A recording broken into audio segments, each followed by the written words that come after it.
Hello student, उम्मीद करते हैं कि अब आप लोग बहुत ही खुश होंगे क्योंकि लगभग यहाँ पर रिजल्ट तय हो गया कि किन लोगों की यहाँ पर नौकरी होने वाली है ना। तो अब बारी है डॉक्यूमेंट वेरिफिकेशन की। तो डॉक्यूमेंट वेरिफिकेशन कैसे कैसे होगा, यानी इसे ही हम लोग डॉक्यूमेंट वेरिफिकेशन काउंसलिंग कहेंगे। ठीक है, ये कैसे होगा। अब इसमें कौन कौन से डॉक्यूमेंट लगेगा, किन किन बातों को हम लोगों को ध्यान में रखना है, इन सभी चीज़ों को जानकारी लेना आप लोग के लिए बहुत ही ज़्यादा ज़रूरी है। इस नोटिस के माध्यम से आप लोग सब कुछ समझना है।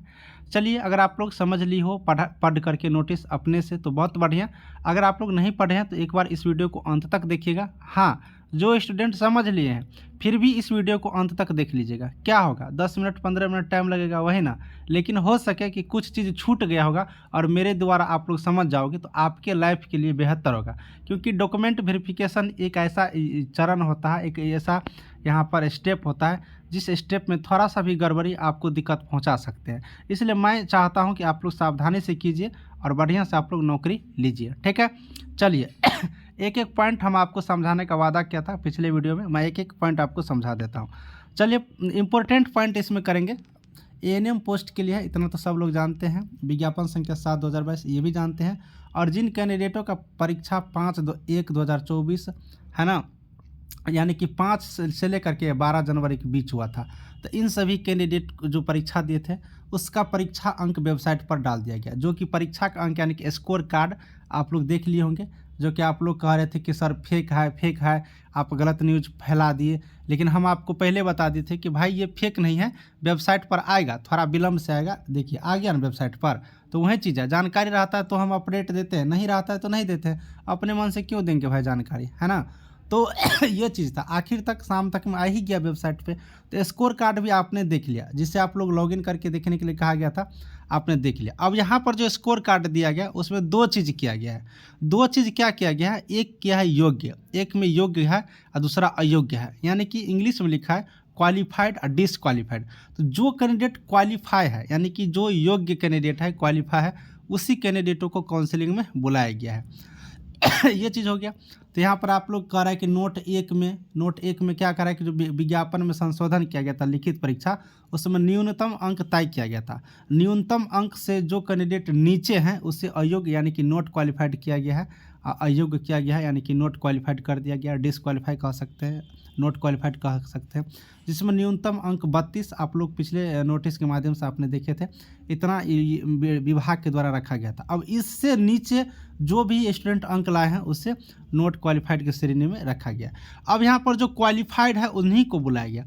अब दुर्भाग्यवश समझिए या फिर जैसे भी समझिए कि टोटल परीक्षा में 46,862 कैंडिडेट यहाँ पर एग्ज़ाम में प्रवेश करते हैं। एग्ज़ाम देने के लिए बैठते हैं सीबीटी एग्ज़ाम में, कंप्यूटर बेस्ड टेस्ट में। लेकिन देखिए इसमें क्या दुर्भाग्य कहिए या जो भी कहिए, आप लोग का ही ये रिजल्ट था, आप ही लोग परीक्षा दिए थे, हम तो दिए नहीं थे, है ना। सिर्फ 8,791 कैंडिडेट ही क्वालिफाइड हुआ, जबकि सीट कितना है, 10,709। अब देखिए 10,709 सीट था, कम से कम बहुत ज़्यादा कैंडिडेट पास करते, मतलब 46,000 पर एग्ज़ाम देते तो कम से कम 20,000 23,000। लेकिन यहाँ पर सीट से भी कम कैंडिडेट को क्वालिफाई किया गया है, ये चीज़ है। अब यहाँ पर आप लोग के मन में दो प्रश्न भी आते होंगे। क्या प्रश्न कि किस आधार पर क्वालिफाई कर दिया गया, किस आधार पर मार्क को बढ़ा दिया गया। तो नॉर्मलाइजेशन वहाँ पर प्रक्रिया दिखाया है। अब ये नॉर्मलाइजेशन, पूरी नॉर्मलाइजेशन की क्या सिस्टम है वो मुझे भी नहीं समझ में आया है पूरा डिटेल्स में। मैं क्यों आप लोग को बता दूं, और इसके रिगार्डिंग हम वीडियो इसलिए भी नहीं बनाए हैं क्योंकि मुझे खुद इनका नॉर्मलाइजेशन का प्रक्रिया समझ में नहीं आया कि ये किस तरह से नॉर्मलाइजेशन करके नंबर को बढ़ाए हैं, नंबर को घटाए हैं। इसलिए हम कभी चर्चा ही नहीं किए क्योंकि मेरे पास इनका जानकारी ही नहीं है। इस फार्मूला को हम आज तक समझ ही नहीं पाए हैं। तो अगर आप लोग जानना चाहते हैं तो डिपार्टमेंट से पता करिए, क्योंकि सब कुछ तो वहीं से होता है। हम मेरे पास नॉलेज इनके बारे में नहीं है, इसलिए हम आपको कभी वीडियो हम नहीं डाले हैं। बहुत सारे लोग वीडियो डाले भी हैं नॉर्मलाइजेशन, लेकिन मेरे जानकारी में नहीं है, इसलिए हम पिछले वीडियो में भी नहीं डाले थे। बस आप लोग कितना जानकारी दिए थे कि नॉर्मलाइजेशन में मार्क बढ़ता भी है और घटता भी है, ये बात ज़रूर हम बताए थे। तो वही प्रोसेस हुआ, बढ़ा और घटा। अब इन्हीं में जिन लोगों का मार्क्स यहाँ पर बढ़ा, जिनका घटा, आप लोग इन्हीं के रिगार्डिंग फ़ोन करती हो, तो आप लोग से मैं रिक्वेस्ट करूँगा कि मेरे पास नॉलेज नहीं है इसके बारे में, आप आगे जिनके पास जानकारियाँ हैं उनसे पूछ लीजिए, या फिर आप लोग बीटीएससी की तरफ से वैकेंसी जारी किया गया है तो इनसे आप लोग पता कर सकते हैं। ये आपका अधिकार है, जानने का अधिकार है, ऐसा नहीं कि आपको जानने का अधिकार नहीं, अब जानने का अधिकार है भाई, आप समझ सकते हैं, जान सकते हैं, ठीक है, ये चीज़ है। अब इन लोगों को बुलाया गया है तो इन लोगों को 16 तारीख से काउंसलिंग लेना है। जो काउंसलिंग यानी कि डॉक्यूमेंट वेरिफिकेशन होगा, सत्यापन होगा दस्तेबाज का, डॉक्यूमेंट का, जो 2 पाली में होगा, पटना में होगा।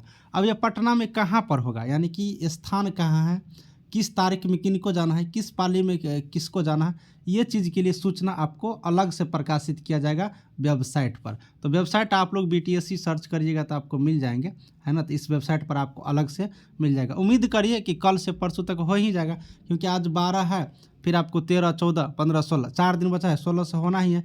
तो कल या 13 या फिर 14 तक में आपका लिस्ट आ जाएंगे, संभावना है, ठीक है, ये चीज़ है। तो आप लोग समझ गए होंगे।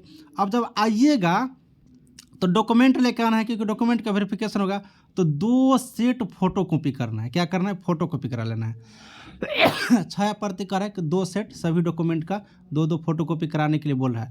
तो यहाँ पर 2-2 फोटो कॉपी कराने के लिए बोल रहा है, लेकिन मैं कहूँगा फ्रेश 3-3 फोटो कॉपी करा लीजिएगा, एक एक्स्ट्रा में रखिएगा। एक एक्स्ट्रा में इसलिए रखना चाहिए कि कभी खो गया, बाय द वे मिस्टेक सब लोगों से होता है, तो एक्स्ट्रा करके चलना चाहिए लोगों को, है ना, ये चीज़। हाँ, जितना भी डॉक्यूमेंट है सबका ओरिजिनल लेके आइएगा, फोटो कॉपी से काम नहीं चलेगा, ओरिजिनल लेके आइएगा। और उसका फोटो कॉपी 2 सेट मांगा है तो 3 सेट करवा लीजिएगा, एक एक्स्ट्रा करके फोटो कॉपी कराना है, ठीक है। अब इसमें क्या लेके आना है, देखिए, लेके आना है मैट्रिक का प्रमाण पत्र। अब मैट्रिक का जो प्रमाण पत्र है एक मूल प्रमाण पत्र है, ये चीज़ का जिक्र कर रहा है, ये चीज़, और आपको एक मार्कशीट होता है, ये चीज़। तो ये दोनों चीज़ तो आपको लेके आना ही आना है। वैसे आपको यहाँ पर सिर्फ प्रमाण पत्र लिखा है तो आपको सिर्फ मूल प्रमाण पत्र मांगा जाएगा, इसकी ज़रूरत नहीं पड़ेगा, लेकिन ले करके आना है, ले करके फोटो कॉपी करा करके आना है।